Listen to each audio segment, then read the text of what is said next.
Assalamualaikum warahmatullahi wabarakatuh. Alhamdulillahi rabbil alamin. Wa bihi nasta'inu ala umurid dunya waddin. Wassalatu wassalamu ala sayyidina Muhammadin wa ala alihi wa sahbihi ajma'in, amma ba'du. Ma'asyiral hadirin wal hadirat rahimakumullah. Mari terus kita mensyukuri nikmat Allah. Semoga kita selalu diberikan hidayah, inayah dan wiqayahnya. Semoga Allah selalu ingat kepada kita. Dengan adanya kita selalu ingat kepadanya.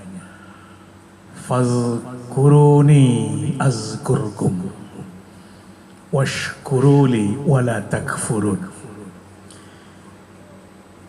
Allah ingat kepada kita, artinya Allah masih peduli dengan kita.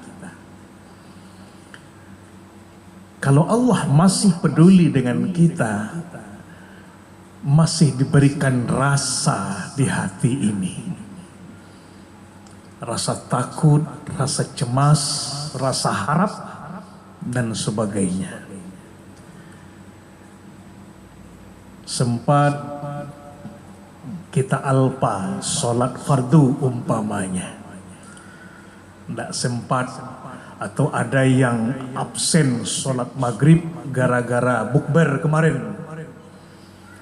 Ada rasa takut di hatinya. Anak-anak muda-mudi berniat saja mereka untuk melakukan maksiat, muncul rasa takut, muncul rasa cemas, seolah-olah akan disangsi oleh Allah, dibayar kontan. Maka ketika rasa itu masih diberikan, alhamdulillah, itu tandanya Allah peduli dengan kita. Berselawat kita untuk habibina wa syafi'ina wa maulana Muhammad sallallahu alaihi wasallam. Alhamdulillah, kita sebagai umat beliau yang hidup di zaman serba canggih ini teknologinya, semoga kita profesional di dalam menjaga, di dalam membaca, memahami dan mengamalkan sunnah-sunnah beliau. Ketika kita membaca hadis Rasulullah, taraktu fikum amraini lan tadillu abada ma in tamassaktum bihima, kitab Allah wa sunnat Rasul, dan masih banyak lagi hadis yang lain. Kita faham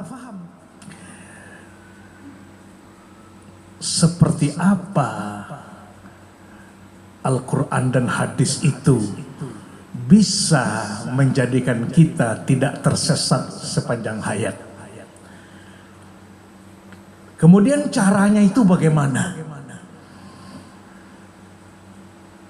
Dipangan Al-Quran dan hadis itu, kitab Allah dan sunnah Rasul itu diperlakukan seperti apa sehingga kedua-duanya itu bisa menjaga kita dari kesesatan hidup. Nah, inilah yang selalu hendaknya didiskusikan sepanjang hari kita sebagai umat Nabi Muhammad sallallahu alaihi wasallam. Bapak Ibu para jamaah salat zuhur Masjid Raya Sumatera Barat rahimakumullah. Alhamdulillah, secara umum rakyat bangsa, khususnya muslimin wal muslimat di negara kita ini telah merayakan Idul Fitri pada hari ini, 1 Syawal 1445 Hijriah atau 10 April 2024.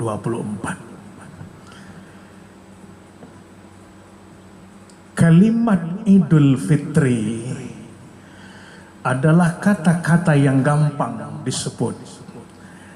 Bahkan minal aidin wal faizin pun itu semua orang juga bisa membaca. Minal aidin wal faizin itu bukanlah mohon maaf lahir dan batin. Walaupun ada anak-anak muda kita yang menyebutnya seperti itu hanya kebetulan akhirnya sama. Minal aidin wal faizin adalah orang-orang yang kembali. Aidun, orang-orang yang pulang berjihad selama 1 bulan dengan membawa kemenangan. Faiz, persoalannya kita tanya diri masing-masing, apakah kita sudah berjihad selama 1 bulan atau sebahagian dari sebulan? Apakah siam Ramadannya, qiyam Ramadannya, dan hal-hal yang lain yang menyangkut kepada jihad selama syahrul Ramadan? Tentu kita yang tahu seperti apa diri kita. Kemudian, termasukkah kita pemenangnya atau tidak? Lai juara gitu. Nah, orang-orang yang juara itu, merekalah yang berhak mendapatkan piala. Mereka yang berhak menerima trofi, yang trofi itu hanya sederhana, tetapi maknanya luar biasa. Idul Fitri. Secara harfiah itu kembali atau ada juga berulang. Secara hakiki Idul Fitri adalah seseorang yang kembali kepada titik 0 kilometer. Ini artinya Bapak Saudara kaum muslimin, orang-orang yang melakukan siamu Ramadan imanan wahtisaban, dia akan mendapatkan gufron, ghufira lahu ma taqaddama min zambih, total. Ada lagi mangqama ramadhana imanan wahtisaban, total juga mendapatkan gufron dari Allah, ma taqaddama min zambih. Artinya orang-orang yang sukses berjihad itu, orang-orang yang berhasil selama siam dan qiyam, termasuk tambahan-tambahan lain, apalagi Lailatul Qadri, dia akan mendapatkan titik 0 kilometer, yaitunya kembali kepada atau Idul Fitr. Seperti kertas yang putih, belum ada tinta setitik pun. Bahkan seandainya orang yang sukses itu, orang yang menang itu, orang yang faiz itu dijemput pada tanggal 1 Syawal ini oleh malakul maut, dicabut rohnya, dialah yang sesungguhnya mendapatkan husnul khatimah. Tidak ada hambat, tidak ada penghalang bagi mereka yang mendapatkan husnul khatimah itu untuk masuk ke dalam surganya Allah, Jannatun Naim. Semoga kita termasuk orang-orang yang faiz, tidak hanya sekedar mengucapkan minal aidin wal faizin. Kemudian Bapak Ibu Saudara kaum muslimin, untuk hari-hari berikutnya, dengan apa lembar kertas itu kita isi? Suatu hal yang kiranya harus sudah dipertanyakan oleh umat Islam, yaitunya tentang Al-Quran dan Sunnah yang sudah khatib bacakan tadi. Kitab Allah was sunnatur Rasul, yang Allah berpesan kepada kita sepanjang tamassakna bihima lan tadillu atau lan nadilla abada. abada.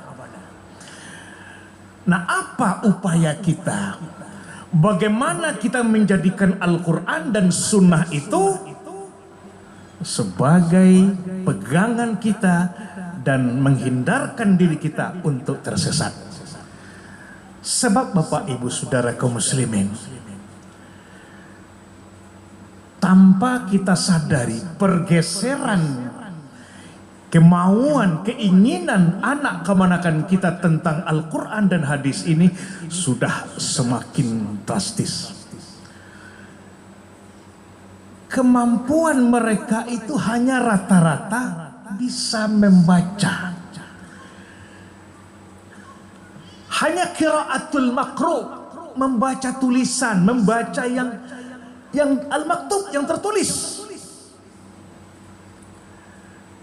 Sementara untuk menjadikan Al-Quran sebagai pegangan tentu tidak hanya sebatas membaca, memahami maknanya,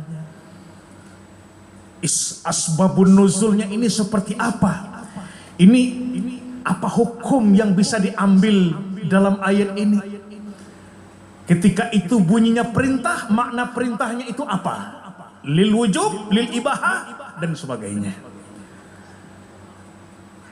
Kalau itu berupa nahi, larangan, apa makna larangan pada ayat yang dibaca ini? Wajib, haram. Nah, inilah yang perlu mereka pelajari. Karena umumnya mereka itu anak kemanakan kita usia 15 sampai 20 tahun itu sangat miskin dengan dalil-dalil syar'i. Coba kita tes. Dari 1000 anak muda 15 sampai 20 tahun, kira-kira berapa orang yang mampu fahmul makruh? Mungkin 0,00 sekian persen.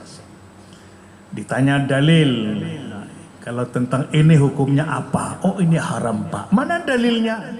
Mad dalil fi ay surah? Oh, tidak tahu ada, Pak. Nah, inilah yang kita khawatir. Kalau situasi kondisi seperti ini, baik terhadap kitab Allah Al-Quranul Karim dan hadis-hadis Rasulullah, hadis-hadis syarif, maka pada suatu saat nanti, kalau tidak kita pedulikan mereka, maka nanti akan terjadi cupak dialiah orang pengalih, jalan dialiah orang lalu, lahbak kato balam padirabah. Orang-orang pintar, orang-orang hebat berdalil, pandai mengecek, santiang bapidato, hebat dalil-dalil aklinya masuk akal, hujah-hujah akliyahnya akan mempleset-plesetkan, akan membelok-belokkan apa maunya mereka terhadap isi Al-Quran ini. Lagi pula, kenapa untuk urusan undang-undang di negara kita ini ribut anggota dewan itu memperdebatkan kadang-kadang hanya tentang garis miring. Kata ini, oh ini tidak cocok garis miring, ini pakai dan. Oh ini harusnya koma. Hanya memperdebatkan garis miring berhari-hari mereka. Sebenarnya kapan mereka atau umat Islam bermunazaah tentang kitab suci mereka, sehingga mereka bisa mencari hasil yang sebenarnya? Mudah-mudahan dapat terwujud hendaknya. Amin ya rabbal alamin. Ila liqa ma'assalam. Assalamualaikum warahmatullahi wabarakatuh. Allahu akbar, Allahu akbar. Asyhadu an la ilaha illallah. Asyhadu anna Muhammadar Rasulullah. Hayya 'alas salati, hayya 'alal falah. Qad qamatis salatu, qad qamatis salah. Allahu akbar, Allahu akbar. La